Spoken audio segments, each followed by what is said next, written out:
NATO has been the cornerstone of transatlantic security for over 75 years.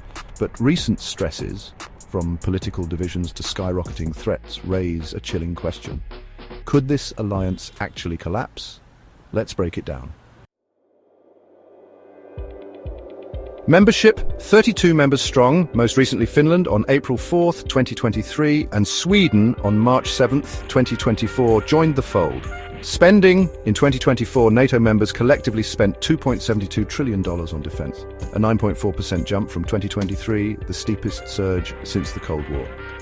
The United States accounted for $997 billion, about 66% of all NATO military expenditure. European allies saw defense budgets soar 17% in 2024, yet they still lag in some areas of capacity and interoperability. A record 23 of 31 allies met the 2% of GDP defense spending target in 2024. It looks solid on paper, but political and strategic frictions are growing. U.S.-Europe tensions. Former President Trump threatened to reconsider U.S. commitment if Europeans didn't spend more, spurring a short-term boost, but fueling long-term mistrust. Strategic autonomy. France, Germany, and others debate a more independent European defense identity, raising questions about unity under NATO command. Beyond 2%, analysts at CSIS warn that the 2% GDP metric misses crucial contributions, like cyber defense, intelligence sharing, and joint infrastructure, that underpin true burden sharing. Persistent underspenders. Spain's 2024 estimated defense budget was only 1.37% of GDP, well below NATO's guideline, highlighting uneven commitments. So what could be the spark?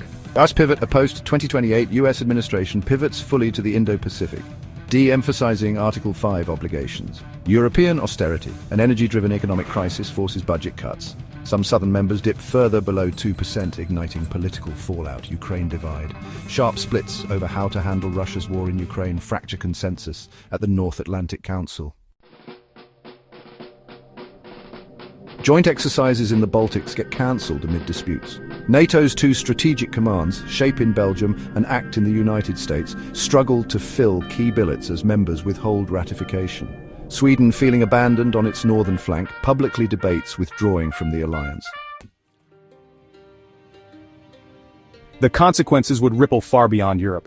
Russia's gamble. Kremlin ramps up military spending. Russia spent 7.1% of GDP on defense in 2024, a 38% increase, signaling it would freely exploit any vacuum. Ukraine and the EU's east without NATO's umbrella. Baltic states and Ukraine face heightened risk. Ukraine already spent 34% of its GDP on defense, the world's highest military burden, Asia's reckoning. China tests Taiwan's defenses, sensing US distraction, fueling an arms race in the Pacific. New blocs and arms races. In the vacuum, regional groupings emerge, some resurrecting old Cold War alignments, others baking in nuclear deterrence once under NATO's shield. There's still time to strengthen the alliance. Here's how experts say we can shore up NATO before it's too late.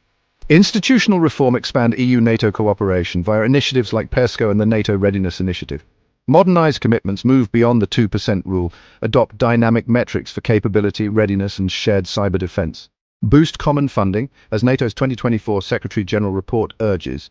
Ramp up common fund contributions, currently around $3 billion per year, to support joint HQ, rapid reaction, and C4ISR capabilities. Deepen political dialogue, regularize ministerial-level crisis simulations to bridge policy divides, and reaffirm Article 5 solidarity. History shows alliances can fray, but stronger bonds can pull them back from the brink. If you found this deep dive valuable, hit like, subscribe, and let us know in the comments.